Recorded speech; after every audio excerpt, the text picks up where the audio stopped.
Obi we can kwa money bando manje mo because na acho nkunu ne kana video Mathias visit ose na oje visit Blord we where na when aje because Mathias onye zilege who send you, who are you and what are you, where do you come from, where do you go, who are you olodumeje Mathias the church no ebi eje no waga na misplaced priority church ebi eje obolo eje for Blord kanju kenunu mbolo ne ka Mathias jekene je foma azin nam de kanu because una sun na eme omenana mbolo ne ka ijego mgbe mazin nam de kanu na Abuja mbolo ne ka ijego jeje fia mazin nam de kana transfer to Sokoto.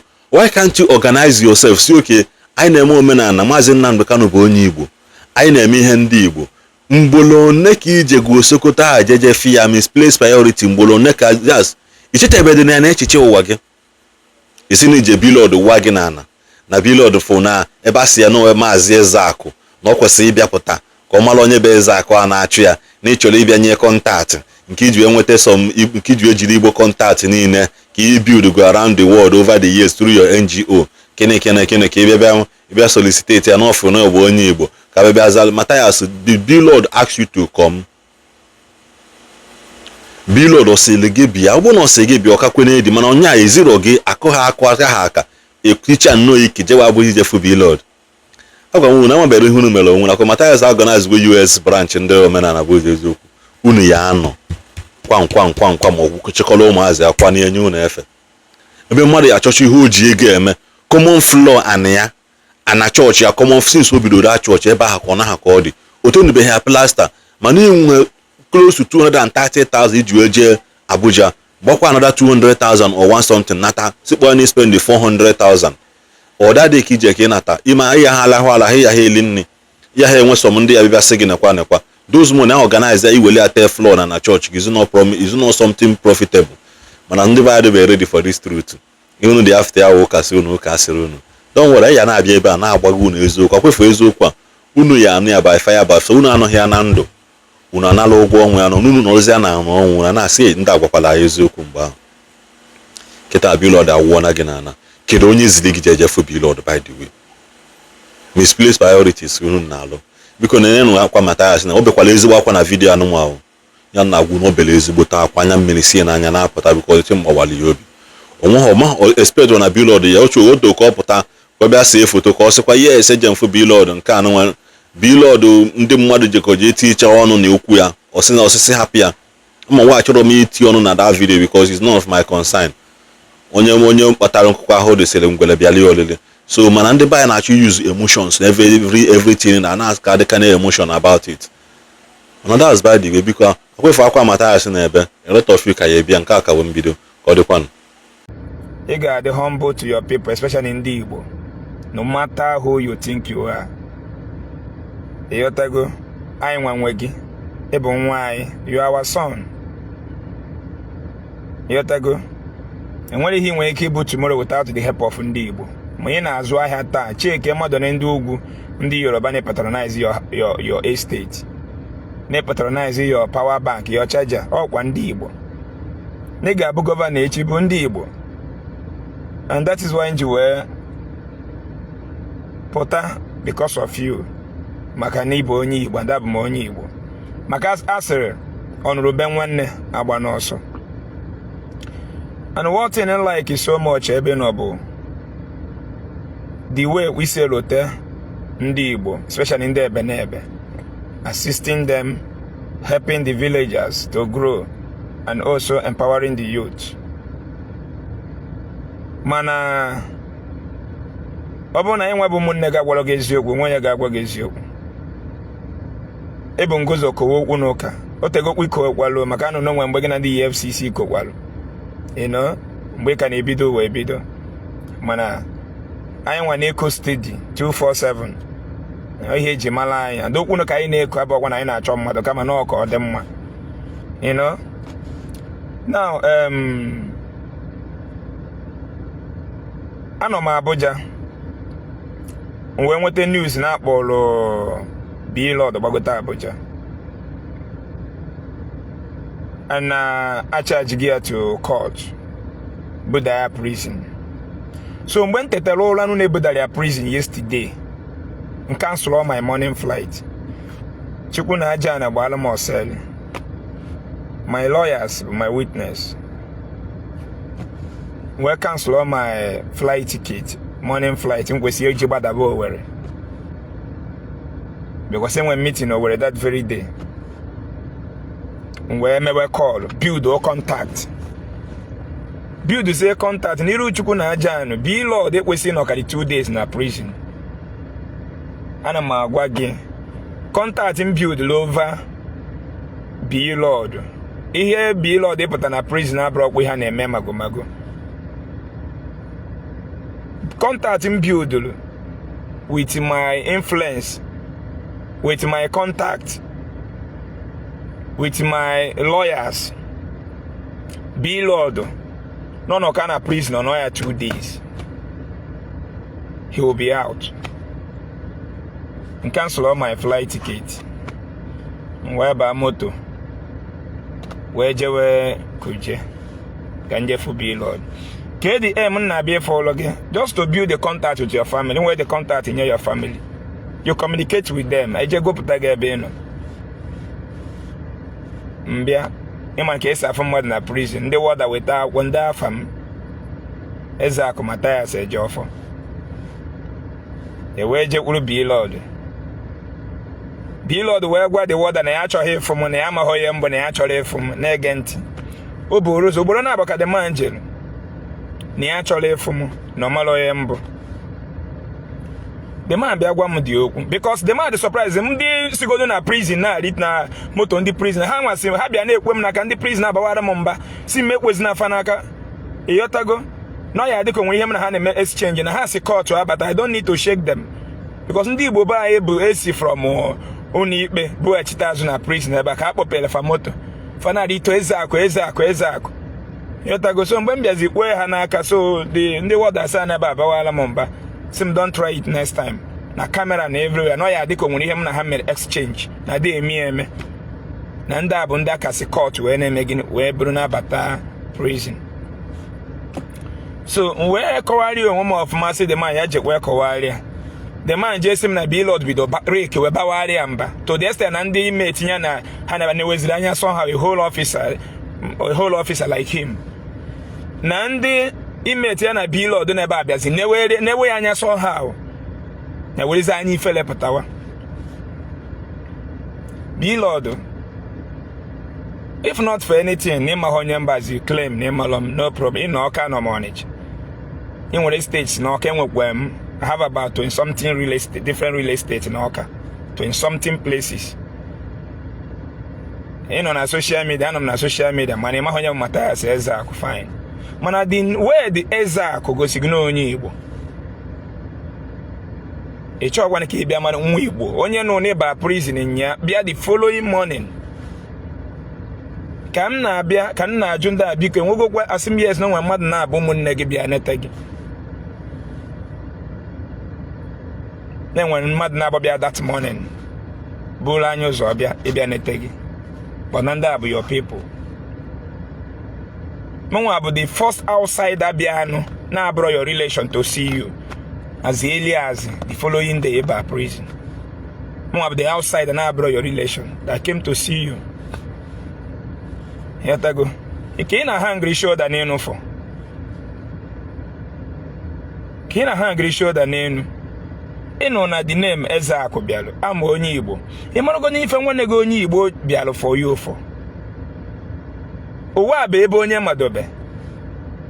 Meet go so many prominent people. Yatago.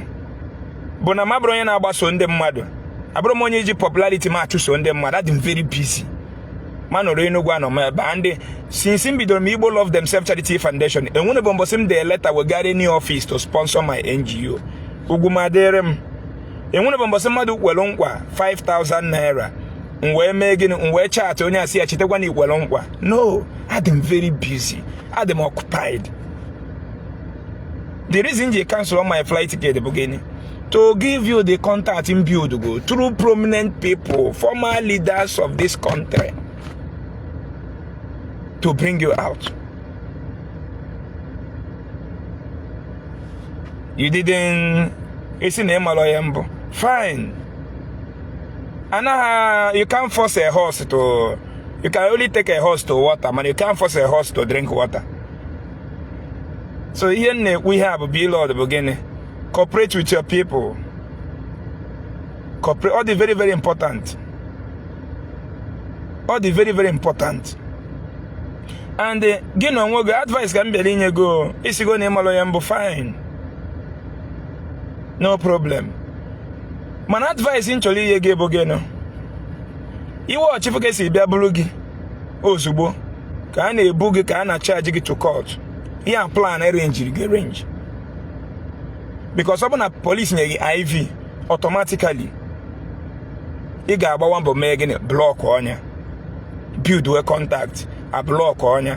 Mani mbiyale gwagebo find out how to MG kubo kumakanisi fino.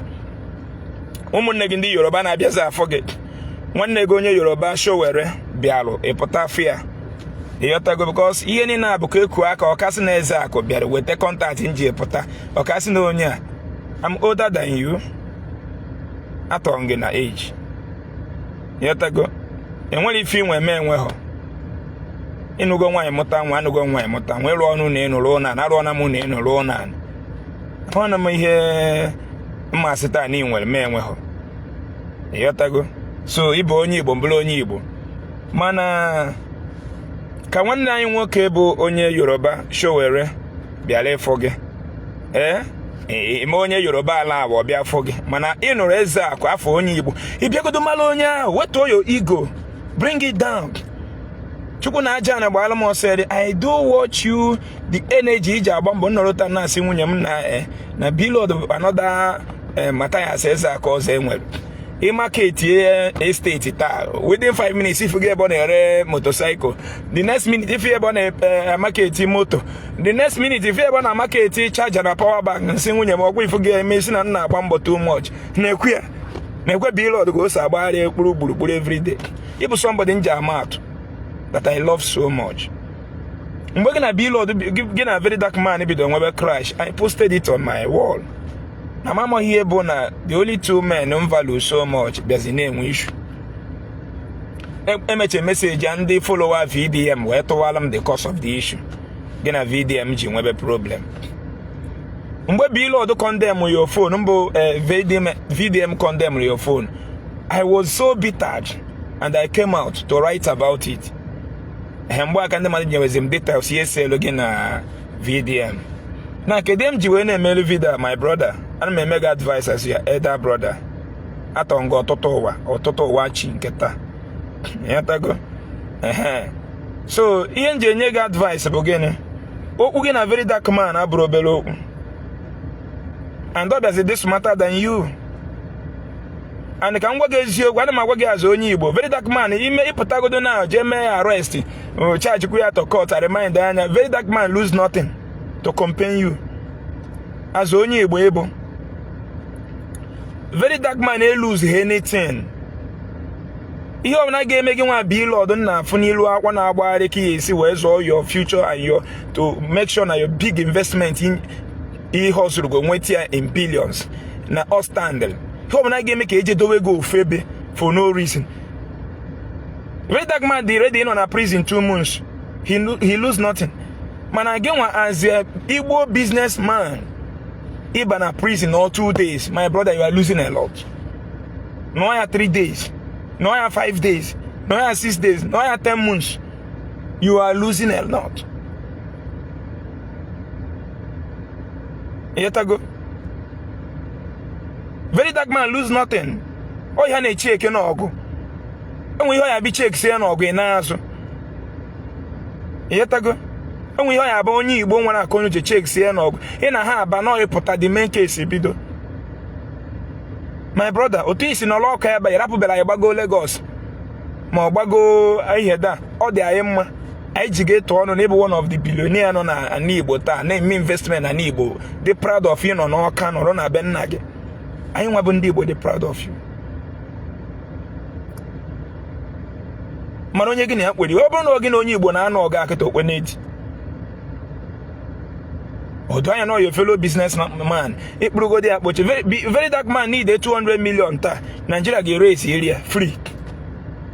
Man, before getting raise a 200 million today, I got from your sweat, from profit of investment you may go. Man, I get dark money, I be area free. People will donate that money within 24 hours. So only when such opportunity, you know, kagini anabo ye jeno bogo. Kedi course the dog. Kesi column. But now on your app, when will issue? So people just report talk to VDM. Or be akute go to sabakutenda mad. I na fear. VDM I help get a lot of people out of different cases. So Obia, for you, people be send them the video. You will respond or I see a VDM your mama. You have to go. Oh, why I'm post here but saying a VDM. Can the mother be send them the stuff? Maybe I see VDM your mama. But be mamma. So in we kiss whatever your age at a long. Madam make you make career age, man. Madam don't want to way no matter your age, try to control yourself. When a manager, a Ghana did lawyer too. Now bro manager Ghana did lawyer. When a mentor, a Ghana did lawyer too. Go. So what am I saying? You work by the mamma. You will be not as a phone, very dark man, where will you are, where take your phone? Because here phone now, you're a mala. Here phone now, you're a mala.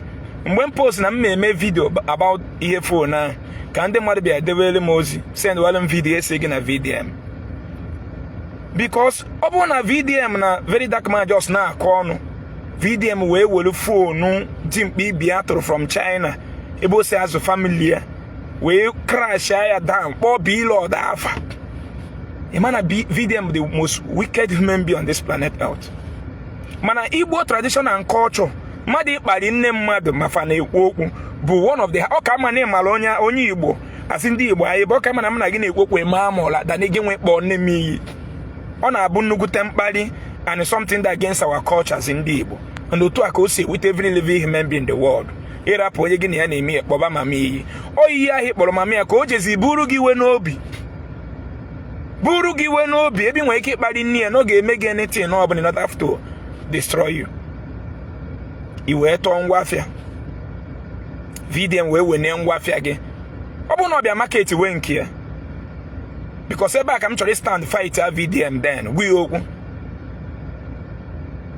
o can be say no ne kporo mia mumu see your mama cover here on mama we back eta you have to go now obu no na gina VDM na call no iwe je China to container VDM je wole phone bo ga afa no phone aka bi Lord benatalo na nke ya bụ se wan kobo ka ngwa ga-ezo kwa ibu ndị Igbo niile ga-eso go fight VDM anyị nwa nọ na media.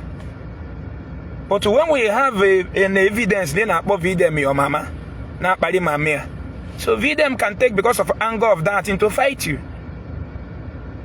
Because when you no matter any name and the mother name, or good name and the mother nanny, when you make it put a whip the business, you only remember no the real, since the mother goes in here.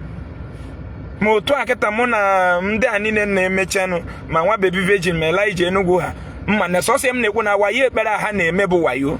When anything raw normal business faneme, I never talked about that because that business employed people and that is how it is being done everywhere in the world. No pastor wayo na mmiri ahụ na emega no mmiri ahụ bụ job up no ihe nchọrọ build factories. One day mmadụ no na-ekpere na Jesus ada enye ego na Jesus ada agwọ ya na ode enye nwa na ode enye ndụ ihe na-enye ndụ enye ego enye nwa bụ government na-enye ihe niile. What do you want me to do again? Just listen and them motherbo. Ezigbo omume when you hear sita ni me Ezeaku ba losing it. So also naturally present my good character, my love for people, my love for humanity. How would you say man? Man, reality hit get Ezeaku. Oh, Oh, he today na get your number. Pastor Ghana what God cannot do does not use your number. But see reality I will be the easiest person for you to contact. Oh, wabagi sa so ga kwolo. Ina gundo no gwa nye 3.5 million bill in we an account. Wagi I wanna speaking in tongue ba akoko ndala. That is asusu ndala na aso. No wali honalo. So gini ka ina let us use our brain. Be Lord, I will advise you. Nanchikota, this is my advice for you as a brother. Epota, Igbo prominent people, let them go and talk to Unuje your VDM, dissolve okay, sir. Inanu, dissolve on this case. Number one, VDM may go trademark your whole business. Afije me business je trademark anya o dem mada ka gani aya no bo kidi VDM kposa okuno ka ka okposa o ihe amana gana agbare from one estate to another. Enugu ka nne ya aketa mmesi meeting na eme n'Enugu na Owerri ka nne eje nje si Owerri aketa echi mbata Ọnịcha ndị gogasem truck na tipa na workshop na couple tipa the many ana ha ari ọrụ na aga anya m na aga no those things. My hospital no there aka kpọpụm na phone geta ya na ha need adota send are ego ngwa jene gote I manage a hospital, manage a state, manage a truck, manage a menka. Because the whole manage it here, they are going to give me the place and report. That is just the gospel truth. Here up here in general favor without phone for 2 days, 3 days, 1 week. Now, bro, no more easy book with the giraffe. I won't need your case. I'm not going to drag over 2 billion or 1 billion business.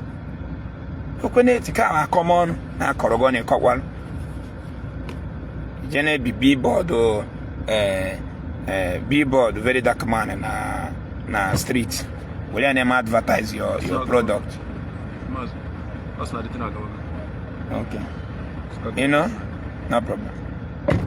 Where will you name billboard o very dark money will you name be na street na advertise your business? It's against the law. Video me put with a phone ugi etoro poor not the same phone no short down no call to over 200 times from money. The very wrong. Obono je tonki elebenki, nobody will be against it. But mentioning your name the very wrong. I'm coming. So thank you very much. I go with anything to the beba. When you malan so only which you know. The show is bogo kiano. Yabono go gauge to go febe. Why no Guineana no or Guinea. Feed them when they carry fame, carry ogo majidego, no problem, manora or Guinea VDM. They come with able. About or Guinea now, but businessman only able because your idea kedo febe na prison. Who about are gonna be them in terms of business? We book you Japan of Africa. As only we be here Japan of Africa. So a put from this detention. Chon them mother to a fino see your potassium is zero fino your ga make a peace with the VDM. And I know make a peace with the VDM or Bologna maybe if a VDM no 5 months but he lose nothing. Up that was a there. Oh, you know, at again, you talk again, maybe at there. But what you lose? What you lose, be Lord. I advise you as a brother. Make a peace with daddy. You face your business. I want to put on a Jackie Petic again. Whatever, no. About all again. Igbo, Igbo, Japan of Africa. And we be naga. Video on nature call name. Why here nature? 4 days no need na be. If you watch, if you never has a boo problem or one is when you are rotary on you have for the go comfortable. A boss reporter, a those state in all this state had a boy who one is like I want to be. When you are rotary or 1 day in a you have for the go on we are happy. So Or just I'm going to him na Blord and my advice to him. So you need to take correction. Believe you me, let this case end. Thank you very much.